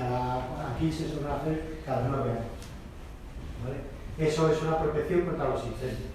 Una planta del clima mediterráneo, donde los incendios es una parte del sistema ecológico que tenemos, no los incendios que hay ahora, que son casi todos de origen antrópico, pero a lo largo del siglo los incendios que tenemos en el Mediterráneo son habituales y esta es una forma de protegerse. Y el corcho es el mejor aislante que hay en el mundo y al interior del árbol no llega nunca, pasa el incendio y vuelve a brotar. Y que hay adaptaciones para todo tipo de cosas. En este caso, es una protección contra los incendios, ¿cuál? Se queman, sí, pero tienen unas yemas superficiales y por debajo del suelo, en las raíces, que inmediatamente que pasa el incendio se activan y brotan. Es decir, se ha quemado la parte aérea, pero la planta sigue viva y vuelve a revitalizarse y a generar ese bosque, esa mancha que había. ¿Eso qué es? ¿Un quejigo? Un acebo. Lo de Navidad, el acebo. Y las vallas, ¿dónde están? Es que yo he tirado la foto, aún es una defensa también contra los herbívoros. Tiene unos pinchos que es increíble. Y contra los humanos. Porque, en cambio, este hombre hay que plantársela. ¿Os suena alguno? Un ficus. No, es el acebo también. ¿El acebo también puede ser? Pues sí, las hojas nuevas cuando salen. Estas son las hojas verdaderas del acebo. Claro. Cuando vosotros veáis un acebo grande, todas las hojas son lisas, excepto aquellas que están a mano del humano o a boca de la cabra. Y cuando alguien las ataca, la planta reacciona echando espinas o pinchos en la hoja. Cuando está en medio del campo y nadie les afecta, nada les afecta, crecen, así es decir, no malgastan su energía en generar pinchos y tal, no, utilizan su energía en crecer, en fructificar, en florecer, en reproducirse, que no en autodefenderse. Algunas veces es curioso, porque a lo mejor vemos un acebo en el monte de 5 metros y son todas lisas y arriba resulta que son todas así espirosas. ¿Eso cómo podría ser? Los pájaros para defenderse. ¿De los pájaros? No, o de los ciervos. De los ciervos no, porque si toda la parte de abajo son lisas y a 4 metros aparece una pinchuda, un ciervo se comería la parte de abajo, o el gorrino, o la cabra, o lo que sea. Pues eso, lo más normal es que se haya caído tan rápido y se ha tronchado. Un vendaval, la nieve, el peso de la nieve, y lo troncha. No tiene por qué ser comida. Lo que el árbol detecta es una agresión externa. Sabe que le agrede, lo que no sabe es qué o quién o qué diga qué. Y eso lo podemos hacer nosotros. Si tú tienes un acebo con las hojas lisas y le cortas una rama con una tijera, al año siguiente todas las hojas que brotan de ahí van a ser pinchudas. Y todo el árbol no. Ha notado una agresión. No sabe qué lo ha producido esa agresión. Donde noto la agresión me defiendo, lo demás para qué. ¿No? Cuando pasan 2, 3, 4 años y el camino está tranquilo, vale. De hecho, aquí veis el paso intermedio, ¿lo veis? Sí. La parte de abajo de la pinchura, cuando ya está rotando, la veis está calma, venga, vamos a relajarnos, ya vamos a dedicarnos a... ¿Vale? Y otras técnicas que hacen, esto es otra jara, esta es la jara de hoja de chopo, la Citrus populifolia, es que se agregan unas toxinas que impiden el crecimiento de cualquier otra especie que no sea la oxidada. Por eso cuando vamos a un jaral, es jaral. Es muy difícil que haya nada. En los jarales espesos no crece ninguna otra cosa. Por eso se llama el fenómeno arenopatía, ¿vale? Y lo que hacen es segregar productos tóxicos para todo aquel que no sea de mi tipo. Envenenan a los demás. Esta foto ya digo que desgraciadamente no es mía. Pero bueno, las plantas, los árboles se comunican. ¿Vale? Cuando una jirafa o una gacela está comiendo una acacia, lo que hace la acacia es segregar unas sustancias volátiles al ambiente avisando a las otras acacias. A las otras acacias les llega eso y lo que hacen automáticamente es empezar a segregar toxinas y cuando la jirafa como tarde un rato y llegue un rato más tarde, esas plantas, esas hojas a las que llegan ya son tóxicas. ¿Vale? Por eso pastorean rápidamente para que no les dé tiempo a esa comunicación que hay entre ellos avisándose, ¿no? Entonces de jirafa, en este caso con una jirafa que se vea, pero se han hecho experimentos, han puesto a unos estudiantes a dar palos a unos arbustos, ¿vale? Y después han empezado a analizar la composición de los árboles de alrededor y claro, se han rehabilitado tanto los arbustos a las 12 horas que habían generado productos tóxicos, pero los de todo alrededor también, porque me han avisado. Digo lo mismo que antes, no saben si es una jirafa, si es loco que está con un palo, el caso es que está habiendo una agresión. Con una agresión, como colectividad se avisan, de oye, preparados y tal, que aquí no está sucediendo algo. O sea que, ¿vale? De hecho, incluso en los pastos sucede eso, en la hierba.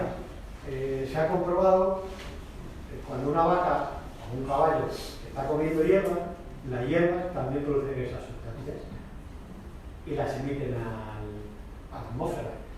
Si hay un poquito de viento, el viento va en el sentido que sea, ¿vale? Pues si el viento va para allá, ¿sabéis para dónde van las vacas? Para allá. En esa evolución han aprendido que no son inteligentes, ¿vale? Pero sí tienen experiencia. Han aprendido que si van en el sentido del viento, aquello está malo. Si me voy contra el viento, aquello está más palatable y más gustoso, ¿sabes? Aquí es una relación. Esto es la Laurisilva canaria vista desde arriba. Esto es lo que se llama, ahí se da fundamentalmente en bosques tropicales, también de eucaliptos, en algunos pinares y tal. Habréis visto algunas fotografías de esas bonitas, de postales y tal, donde mirar de abajo para arriba aparece la silueta de la copa de cada árbol y en medio el cielo. ¿Sabéis lo que os digo? Seguro que habéis visto fotografías que son siempre, entonces esto está visto desde arriba. Bueno, fijaros, este es un árbol, este es un árbol, este es un árbol, este es un árbol. O sea, cada uno echa su copa y se mantienen 30, 40, 50 centímetros de respeto entre cada uno. ¿Lo veis? Es decir, es que cada uno ha llegado ahí como ha podido, pero una vez que han llegado, nos vamos a respetar, porque nos va a ir mejor. Como empecemos a pelearnos, nos vamos a desgastar y es peor para todos. Entonces cada uno el espacio que ha conseguido, ¿vale? Queda esas franjas de entrada de luz, de sol, de viento, de aire y tal, pero cada uno mantiene el espacio que ha conseguido ocupar. Eso se llama la timidez de los árboles, ¿no? Como que no me atrevo a acercarme al que está. Fijaros que una de las cosas que suceden también es que los árboles, cuando digo los árboles, hablo de arbustos, ¿vale? Pero bueno, en este caso, como hemos dado protagonismo a los árboles, abajo están interrelacionados. Y os digo las fotos de las raíces. Fijaros aquí como tenemos a 4 pinos y veis que comparten la raíz. Yo recuerdo un pueblo de Toledo hace años, me llaman el ayuntamiento, que tienen varios árboles de una plaza que se están afectando y están muy mal, que qué podía pasar. Y allí, dando vueltas, aquello no había nada lógico, era todo muy extraño, las hojas como estaban, de agujadas, de tal, y veo un tocón. Había varios árboles y un tocón. Y vi dice que este estaba levantando la fuente, lo cortamos y le echamos herbicida y lo envenenamos, porque no queríamos que levantase más la fuente. ¿Y sabéis lo que hicieron? Envenenaron a todos los árboles que había en la plaza. Porque como están todos entrelazados, ese veneno que le echaron a uno, ese uno generosamente lo repartió con todos los demás. Y el jefe del ayuntamiento lo que hizo fue acabar con todos los árboles de la plaza. Si lo hubiese cortado solo y no hubiese echado nada, No hubiese pasado. no hubiese pasado nada. Continúa creciendo nada. Lo que pasa es que como sabía que un árbol que brota, en vez de decir a los jardineros, estaros pendientes y cada vez que brote con la chica o con lo que sea, con las tijeras, lo cortáis y ya está, cuando pasen 1 o 2 años ya le hemos agotado, pues no acabamos de una vez, y acabamos de una vez con todo. Es como cuando invade las raíces de una higuera, por ejemplo, el terreno del vecino, y el vecino ve las raíces y las corta. ¿Sufre la higuera? Sí, claro. Sufre, Claro. pero no muere. Depende de la cantidad de raíces que corte. Normalmente no va a morir, algunas veces pasan cosas curiosas, es que cortan unas raíces y ves que en el árbol se ha secado una parte del árbol. Y es que esa raíz era la que trasladaban la savia a una parte concreta. ¿No? Se ha secado una rama y resulta que han hecho una zanja con una hoja y son justo esas ramas las que estaban comunicadas por esa raíz. ¿Vale? Si no hay mucho, no pasa nada. Si te pasa, puede acabar con el árbol entero. Perdona, yo lo que no he entendido es por qué algunos árboles desarrollan tantas raíces. Porque no lo he dicho. Normalmente, a ver, ¿O es una anomalía? no, es sentido común entre familias. Un árbol grande siempre tiene raíces grandes y un árbol pequeño tiene raíces Ya, pero es que hay pequeñas. algunos que pueden levantar una estructura como una casa. Sí, claro. Y cuanto más grande sea, más raíces. O sea, el sistema radicular siempre es en proporción a la parte aérea. Es decir, cuando muchos de vosotros tenéis parcelas y decís, no, yo quiero un árbol grande que me dé mucha sombra pero que no tenga raíces. No existe. O sea, que no se engañen el del vivero, que no existe. No existe. No puede haber una copa muy grande con raíces pequeñas. Si tú no puedes tener una tubería de agua así de grande y una bombita de aficionado, ¿no? Te va a salir un chorrito de agua. O sea, la bomba y la manguera tienen que estar proporcionados para trabajar. La raíz, el sistema de raíces, el sistema radicular y la copa tienen que estar proporcionados. Por eso muchas veces, cuando se hace una poda brusca a un árbol, muere. Oye, ¿pero qué ha pasado? ¿Por qué no brota? Pues porque tenía una bomba funcionando y no tenía salida del agua, ¿no? Y entonces hemos gripado la bomba. Están probando, pero una bomba, ¿tenéis? Bomba y cerráis el agua, a ver qué pasa la bomba, se quema. ¿Vale? Pues eso pasa en los árboles muchas veces. Que si hacéis una poda brusca, lo matáis. Porque hemos descompensado ese equilibrio que había de raíces y ramas. Y por eso está la equivocación muchas veces, cuando se hace una poda, que la gente busca, ¡qué hermoso cómo brota! ¡Qué hojas! Claro, es que el árbol está deseando tener hojas, superficie, pues tiene que evaporar agua, hacer la función, la fotosíntesis y tal, y la han dejado sin nada. Claro, es que las 4 hojas que echas tienen que ser así, de grande, porque es que si no, se muere. Están intentando sobrevivir, no que te alegre, todo lo contrario. ¿Vale? Pero, ¡qué hermoso! No, qué hermoso no. ¡Qué canuto lo está pasando! El rosal de la Trinidad. El rosal de la Trinidad. En los años de la Trinidad pasó eso. Se le pagó en demasía y no fue capaz de estar. No puede tener ahí un rosal. ¿Y por qué algunos tienen raíces aéreas y otros no? Depende del clima. Raíces aéreas y en zonas con humedad ambiental, en los sitios tropicales, Sí. todos los ficus tienen raíces aéreas, pero porque hay humedad ambiental permanente. ¿Vale? En el clima no es permanente. Sí, la pregunta que quería hacerte es, estas podas que vemos habitualmente, creo que habitualmente en algunas ciudades, donde hacen una poda de árboles que los dejan de esa manera, ¿no? Con apenas los ven las primeras ramas, las más consistentes, las más grandes, ¿verdad? Son las que permanecen, pero que quedan quizá por gente, no lo sé, y esta es la pregunta, si está bien calificado eso como poda salvaje. Normalmente sufren críticas muy fuertes, ¿no? Diciendo que poda más salvaje, eso es bueno o malo, o dependiendo de cómo se haga y en qué momento. En líneas generales es malísimo, no creo que se pueda. Pues estamos cansados de verlo, ¿no? En las ciudades. Así es. Pero bueno, ¿y quién anda? Vamos, perdón. Tenemos un representante, ¿verdad? No tiene culpa de lo que pasa. A veces sí la tiene. Normalmente los concejales no, normalmente las cosas que se hacen suelen ser técnicas. Excepto, hay situaciones que cuando está debajo de una farola que permite la visión al paso de cebra, está plantado a 2 metros de la fachada y tal, hay excepciones. Entonces, se eligió mal en su momento, se plantó mal, por proximidad, por tal, por tamaño de árbol, y entonces ya eso no tiene solución ninguna. Se le poda o no por tamaño, ¿vale? Pero la inmensa mayoría de las veces es una barbaridad. O sea, un árbol como mejor está es con su forma natural, a no ser que eso que esté afectando a los cables eléctricos que están pasando a unas circunstancias de eso. En un parque que no molesta nada, Es algo, no te corta nada, no hay que podar nada. perdona si insisto, pero es que es algo que está bastante generalizado, desgraciadamente. Y alguien debería, digo alguien, ¿verdad?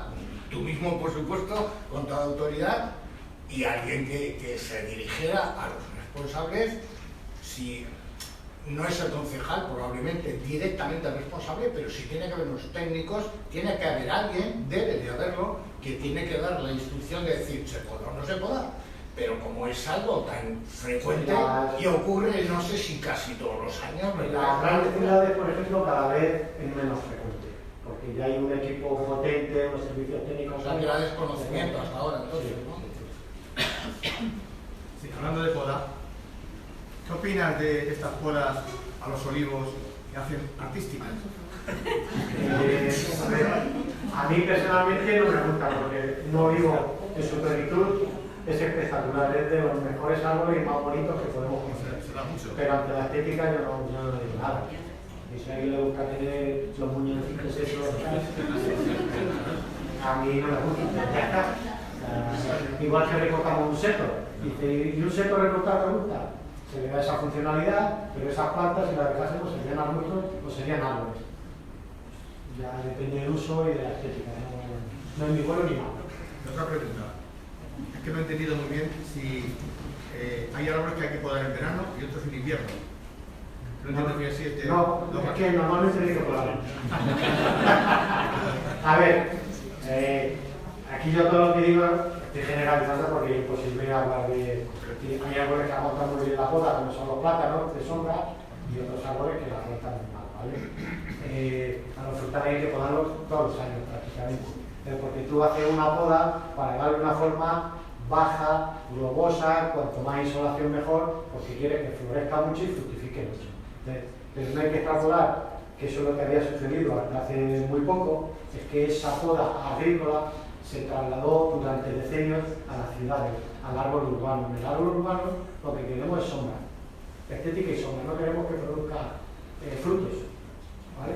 Entonces, a eso hay que dejarlo, que echen copa y se desarrollen, y al cigolo, al membrillo y al guindo hay que podarlo porque lo que queremos es que todos los años nos dé fruto. Sí, Quique, pero también es cierto que, y no por una lanza a favor de las administraciones en este sentido, que muchas veces... Pero no la he culpado para mí. No, lo digo porque muchas veces se cae una rama de un árbol. Eso debería de llevar un mantenimiento de ese árbol, un cuidado de ese árbol, porque una rama que se cae y mata a una persona... Sí, fijaros cómo normalmente la rama que se cae es de un árbol que ha sido mal podado. Eso es. En un árbol sano, hombre, no es imposible Sí. ponerle algo, es dificilísimo. O sea, si en un día de tempestad, en esta ciudad, se caen 100 ramos de 100 árboles diferentes, son de 99 árboles que han estado mal podados y del otro por determinadas circunstancias. O sea, de un árbol que ha estado sin podar, tiene una estructura recia, fuerte, bien formada. Nosotros tenemos un tronco y una rama. La parte de dentro es madera seca, y como las vigas que tenemos en algunas casas o tal, ¿no? Que dan estructura, rigidez, que es su función. La madera viva está en el exterior, que es lo que va haciendo crecer, protegerse al árbol y tal, y la madera muerta dentro, no es que esté muerta y no sirva para nada, lo que está dando estabilidad. Si nosotros cortamos el árbol, esas ramas principales, eso que estaba dando estabilidad desaparece. Aparece todo madera viva, pero rostizos. Con lo cual, ante cualquier viento o simplemente el peso del crecimiento, y si nadie lo había tocado, tal, hace 10 años que se podría y se ha caído ahora. Claro, cuando la rama pesaba 1.200 kilos. O sea, cuando pesaba 10 kilos y medio, eso es un florero que tengo en casa. ¿Vale? Cuando ya empieza a pesar es peligroso. Pero es que eso sucede cuando se ha podado mal. Si no se podase, no sucedería. O sea, que es muy delicado el tema de la poda, es muy técnico el tema de la poda, ¿no? Sí. Si se hace mal, te cargas al final. Claro. O sea, lo que vas a tener va a ser un buen vestuario, Pasa como pasa en con Toledo, la iglesia, mala estructura, ¿no? pasa en Toledo, la inmensa mayoría del arbolado es un mal arbolado porque durante 40 años se le ha hecho todas las prioridades del mundo. ¿Y crees que vamos a mejor? Sí, por favor. ¿Crees? Pero no lo dirás por... Yo no me caso con A ver, una cuestión. O sea, En Europa, hay en los ayuntamientos, hay un técnico que se le llama como el médico de los árboles, que aquí no existe en España. Pero no solamente para prevenir porque este árbol está viendo mal, sino a la hora ya de sembrar, para tener un sentido. Yo creo que conocemos Toledo, pero que ocurre en la mayoría de las ciudades, se plantan árboles sin sentido, sin saber por qué tú estás plantando en esta avenida este tipo de árbol y por qué no. Entonces, respecto al político, pues mira, el político pasa cada 4 años y es raro que un político actualmente tenga conocimientos del área que lleva. Para empezar, fatal. A ver, No lo puedo comprar, no lo puedo comprar. bueno, a ver, echar yo he dicho hace un rato, para contra el concejal y tal, creo que no. No, pero te El quiero decir concejal que... tiene culpa de 100 árboles que se poden de uno y es porque esa vecina o ese vecino ha llamado 42 veces al ayuntamiento diciendo por supuesto. que lo tengo dentro del balcón, que cada día que hace viento me va a tirar la jardinera, la tal. Solamente de eso, ya el político dice, por favor, quitad eso, porque estamos molestando a un vecino por un problema que no es suyo. Solamente eso. En inmensa mayoría de casos, son o somos los que.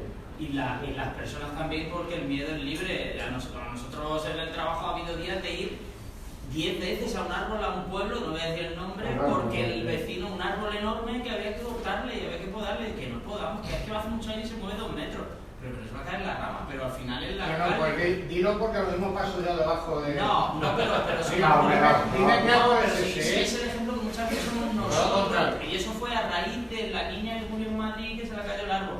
Ese día entraron 30 llamadas de árboles que se van a caer. Hace mes y medio murió una chica joven en Madrid en el mismo muchas veces centro es de la Madrid. presión de las personas las que hacemos que Pero bueno, vamos a ver, Vale, estamos dijimos, no quedarnos en este debate. No, pero que me parece un debate interesante. ¿eh? Un arbolado sano es un arbolado que está sin podar.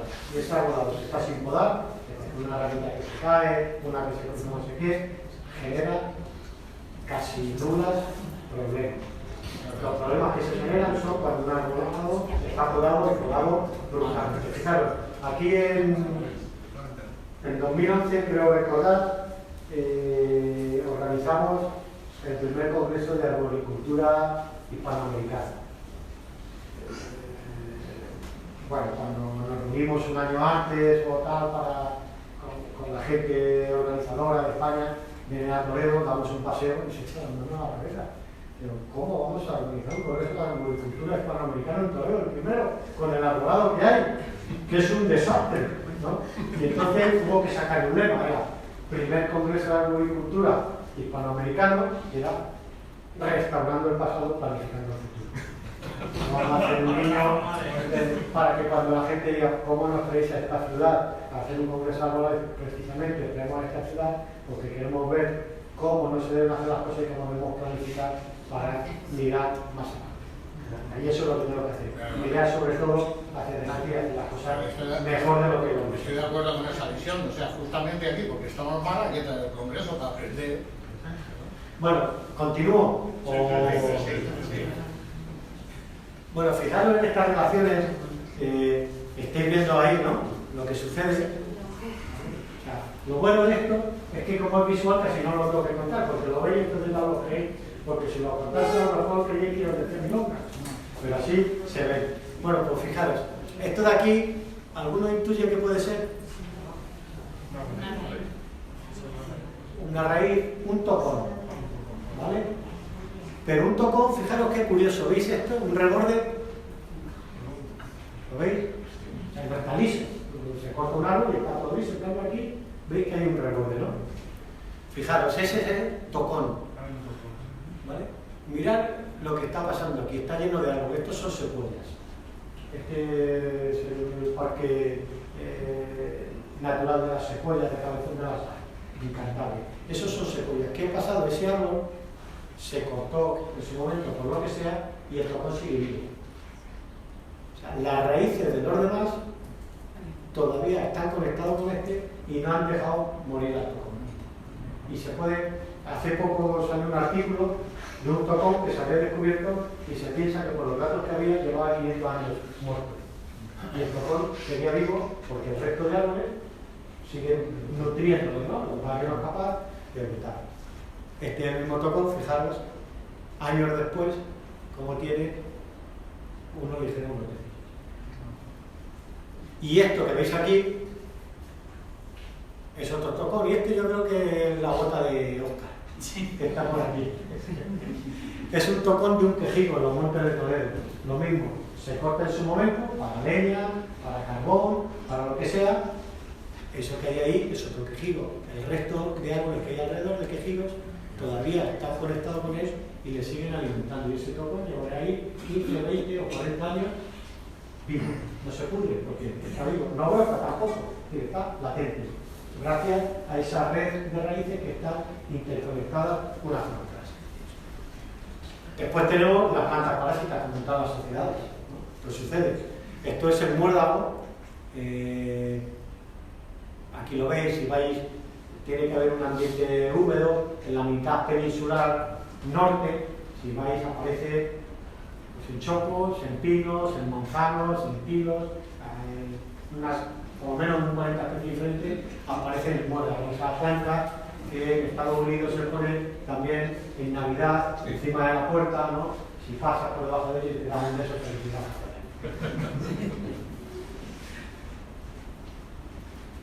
Y esto es un quejigo, la gente dice, vaya frutos que da. No, los quejigos dan bellotas, estos son agallas. Eso, cuando alguien se dice no tiene agallas, se dice por esto.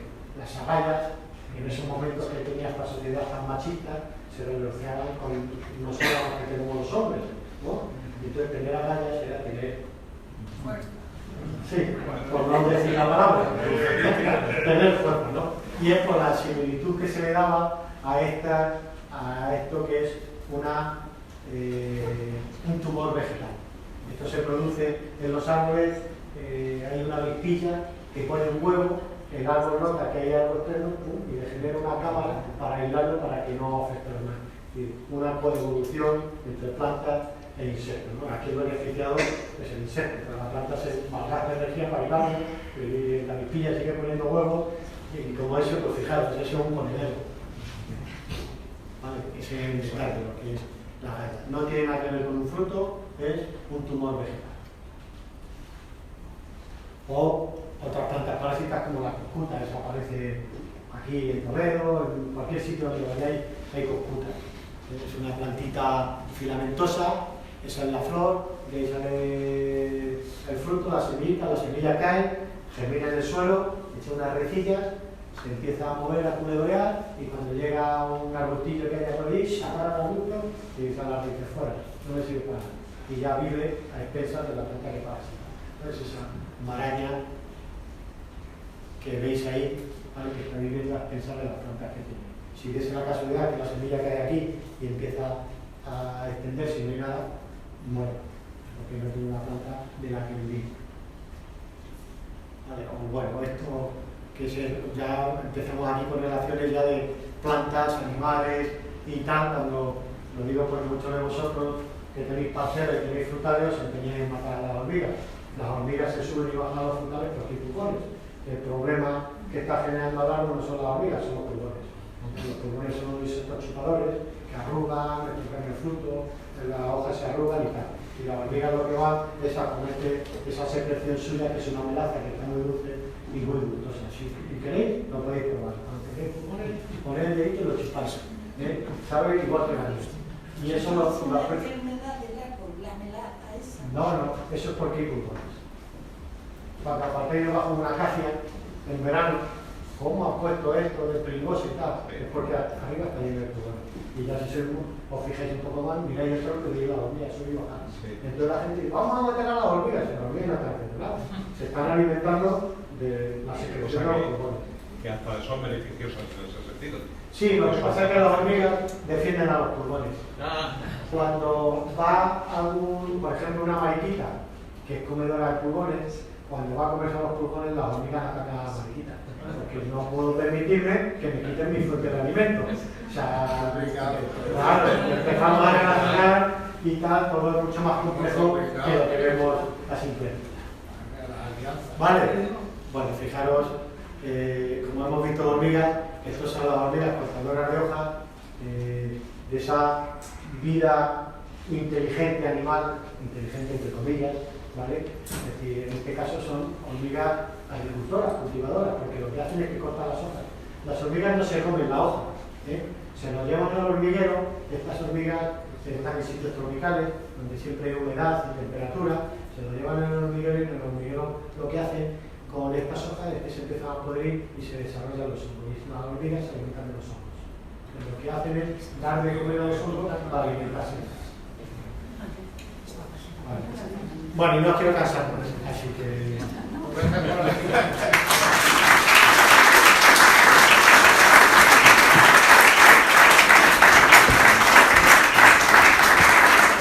Bueno, pues agradecemos a Enrique esta... Vale que vaya entretenido, pero es que me dan un micrófono y encima que no le he tenido ni que sujetar y esto es fantástico. Vamos. Damos muchas gracias a Enrique por esta genial exposición que nos ha hecho. Yo creo que todos hemos aprendido un montón, no solamente de bellotas, sino de general las plantas. Otro día os hablo de un mundo bellotas, fascinante. Digo, a ver si después de esto no se me mueren los cactus. Así que, bueno, podemos dar por finalizada ya la sesión. Si queréis, bueno, pues ahora después el petit comité, porque yo creo que han surgido muchas dudas, o un consultorio con el padre Mundina. Esto decía uno que vino aquí a un vivero de Toledo y tal, decía, mi mujer sabe mucho de plantas, de interior, mucho, y dice, bueno, en España el padre Mundina y ella. Pues, Julio, no sé si quieres, para cerrar y convocar para mañana. Sí, a tomarte la letra lo de que teníamos hasta las 9 menos cuarto. Pero la verdad es que cuando diseñamos un poco el organigrama, y por eso lo habíamos llamado lección magistral, un poco diferenciando de la conferencia un poco más al uso que tenemos mañana con José Ramón, que ahí esperemos empezar a las 12, lo digo Javi que os está moderando, y ahí a las 1:30 de menos cuarto nos estarán echando, o sea que a la hora del aperitivo, no podemos, pero a la hora de diseñar este rato de viernes sí que buscábamos un poco algo así, por eso académicamente hemos aprendido un montón, qué cosas tan sencillas, y muchas gracias. Así que nada, nos vamos. Mañana a las 10 de la mañana estamos aquí, nos vamos a poner aquí nuestra mesita redonda y vamos a seguir aprendiendo de Toledo verde y de todas las esencias que yo creo que nos servirán para mejorar nuestra vida. Muchas gracias.